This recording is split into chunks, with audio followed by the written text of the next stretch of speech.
सूत जी को नमस्कार, श्रीमद् भागवत को नमस्कार, माँ सरस्वती को नमस्कार, भगवान के नर नारायणों को नमस्कार, व्यासदेव जी को नमस्कार, नारद मुनि को नमस्कार, ब्रह्मा जी को नमस्कार करके श्रीमद् भागवत की चर्चा करते हैं। दोस्तों, आज के अध्याय में भगवान के विराट स्वरूप की विभूतियों का वर्णन करेंगे। ब्रह्मा जी कहते हैं, उन्हीं विराट पुरुष के मुख से वाणी और उसके अधिष्ठात्री देवता अग्नि उत्पन्न हुए हैं। सातों छंद उनकी 7 धातुओं से निकले हैं। मनुष्यों, पितरों और देवताओं के भोजन करने योग्य अमृतमय अन्न, सब प्रकार के रसनेन्द्रिय और उसके अधिष्ठात्री देवता वरुण विराट पुरुष की जिह्वा से उत्पन्न हुए हैं। उनके नासा छिद्रों से प्राण, अपान, व्यान, उदान और समान, ये 5 प्राण और वायु तथा घ्राणेन्द्रिय से अश्वनी कुमार, समस्त औषधियाँ एवं साधारण तथा विशेष गंध उत्पन्न हुए हैं। उनकी नेतेंद्रिय रूप और तेज की तथा नेत्र गोलक स्वर्ग और सूर्य की जन्मभूमि है। समस्त दिशाएं और पवित्र करने वाले तीर्थ कानों से तथा आकाश और शब्द श्रोतेंद्रिय से निकले हैं। उनका शरीर संसार की सभी वस्तुओं के सार भाग तथा सौंदर्य का खजाना है। सारे यज्ञ, स्पर्श और वायु उनकी त्वचा से निकले हैं। उनके रोम सभी पदार्थों के जन्म स्थान हैं, अथवा केवल उन्हीं के जिनसे यज्ञ संपन्न होते हैं। उनके केश, दाढ़ी, मूछ और नखों से मेघ, बिजली, शिला एवं लोहा आदि धातुएं तथा भुजाओं से प्राय संसार की रक्षा करने वाले लोकपाल प्रकट हुए हैं। उनका चलना फिरना भुवः स्वः तीनों लोकों का आश्रय है। उनके चरण कमल प्राप्त की रक्षा करते हैं और भयों को भगा देते हैं तथा समस्त कामनाओं की पूर्ति उन्हीं से होती है। विराट पुरुष का लिंग जल, वीर्य, सृष्टि, मेघ और प्रजापति का आधार है तथा उनकी जननेन्द्रिय मैथुन जनित आनंद का उद्गम है। नारद जी विराट पुरुष की पायु इंद्रियम, यम, मित्र और मल त्याग का तथा गुदा द्वारा हिंसा, निर्ऋति, मृत्यु और नरक का उत्पत्ति स्थान है। उनकी पीठ से प्राज्ञ, अधर्म और अज्ञान, नाड़ियों से नद, नदी और हड्डियों से पर्वतों का निर्माण हुआ है। उनके उदर में मूल प्रकृति, रस नाम की धातु तथा समुद्र, समस्त प्राणी और उनकी मृत्यु समाई हुई है। उनका हृदय ही मन की जन्म भूमि है। नारद, हम, तुम, धर्म, सनकादि, शंकर, विज्ञान और अंतःकरण सब के सब उनके चित्त के आश्रित हैं। कहाँ तक गिनाएं? मैं, तुम, तुम्हारे बड़े भाई सनकादि, शंकर, देवता, दैत्य, मनुष्य, नाग, पक्षी मृग, रेंगने वाले जंतु, गंधर्व, अप्सराएं, यक्ष, राक्षस, भूत प्रेत, सर्प, पशु, पितृ, सिद्ध, विद्याधर, चारण, वृक्ष और नाना प्रकार के जीव जो आकाश, जल या स्थल में रहते हैं। ग्रह, नक्षत्र, केतु, पूछल तारे, बिजली और बादल, ये सब के सब विराट पुरुष ही हैं। यह संपूर्ण विश्व जो कुछ कभी था, है या होगा, सबको वह घेरे हुए है और उसके अंदर यह विश्व उसके केवल 10 उंगल के परिमाण में ही स्थित है। जैसे सूर्य अपने मंडल को प्रकाशित करते हुए ही बाहर भी प्रकाश फैलाते हैं, वैसे ही पुराण पुरुष परमात्मा भी संपूर्ण विराट विग्रह को प्रकाशित करते हुए ही उसके बाहर भीतर सर्वत्र एक रस प्रकाशित हो रहा है। मुनिवर, जो कुछ मनुष्य की क्रिया और संकल्प से बनता है उससे वह परे है और अमृत एवं अभय पद यानी मोक्ष का स्वामी है। यही कारण है कि कोई भी उसकी महिमा का पार नहीं पा सकता। संपूर्ण लोक भगवान के एक अंश मात्र हैं तथा उनके अंश मात्र लोकों में समस्त प्राणी निवास करते हैं। भूलोक, भूवरलोक और स्वर्लोक के ऊपर महरलोक है। उसके भी ऊपर जन, तप और सत्य लोकों में कर्मश्य, अमृत, क्षेम एवं अभय का नित्य निवास है। जन, तप और सत्य, इन तीनों लोकों में ब्रह्मचारी, वानप्रस्थ एवं सन्यासी निवास करते हैं। दीर्घकालीन ब्रह्मचर्य से रहित गृहस्थ भूलोक, भूवरलोक और स्वर्लोक के भीतर ही निवास करते हैं। शास्त्रों में 2 मार्ग बतलाए गए हैं, एक अविद्यारूप कर्म मार्ग जो काम पुरुषों के लिए है और दूसरा उपासना रूप विद्या का मार्ग जो निष्काम उपासकों के लिए है। मनुष्य दोनों में से किसी एक का आश्रय लेकर भोग प्राप्त कराने वाले दक्षिण मार्ग से अथवा मोक्ष प्राप्त कराने वाले उत्तर मार्ग से यात्रा करता है, किंतु पुरुषोत्तम भगवान दोनों के आधारभूत हैं।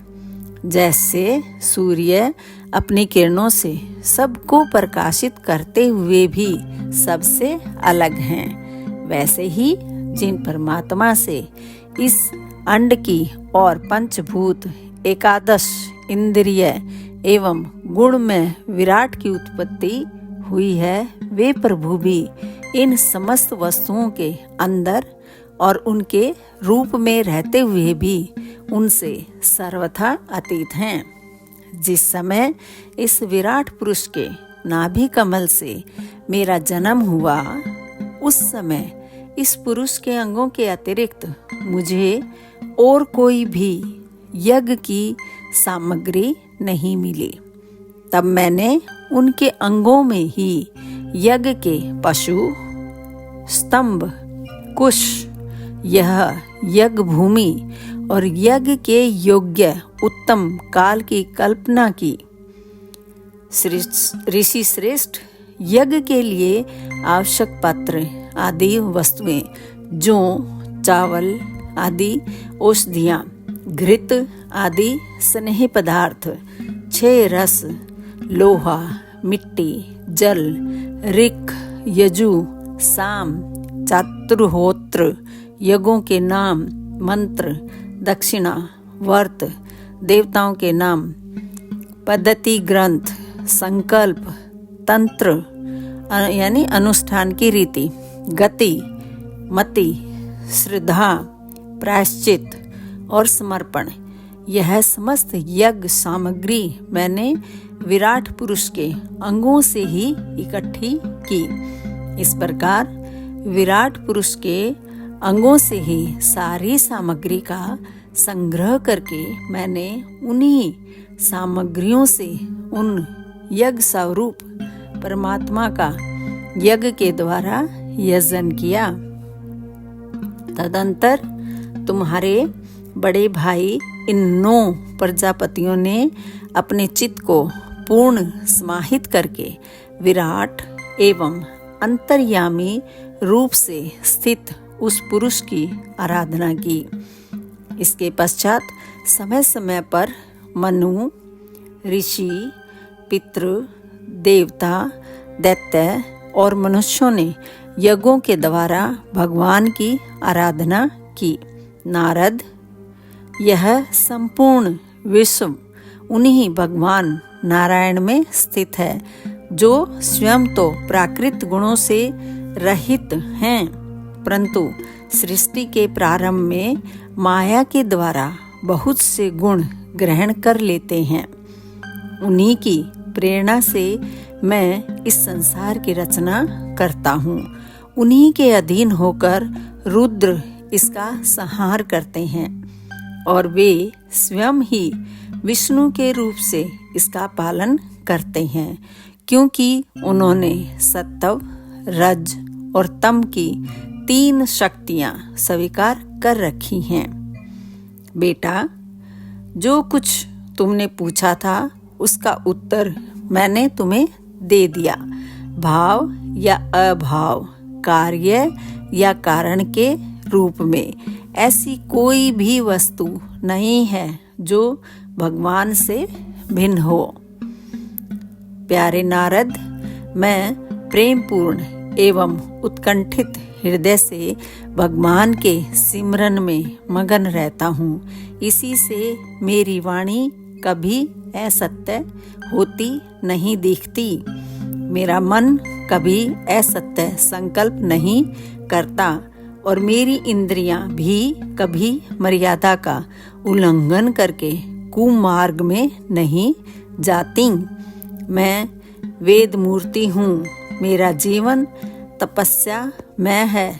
बड़े बड़े प्रजापति मेरी वंदना करते हैं और मैं उनका स्वामी हूँ। पहले मैंने बड़ी निष्ठा से योग का सर्वांग अनुष्ठान किया था, परंतु मैं अपने मूल कारण परमात्मा के स्वरूप को नहीं जान सका, क्योंकि वे तो एकमात्र भक्ति से ही प्राप्त होते हैं।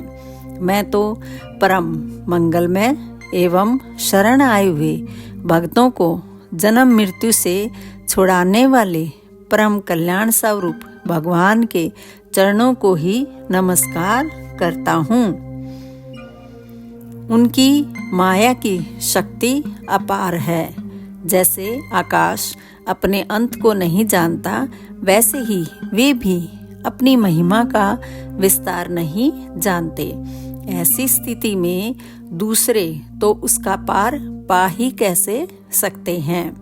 मैं, मेरे पुत्र, तुम लोग और शंकर जी भी उनके सत्य स्वरूप को नहीं जानते।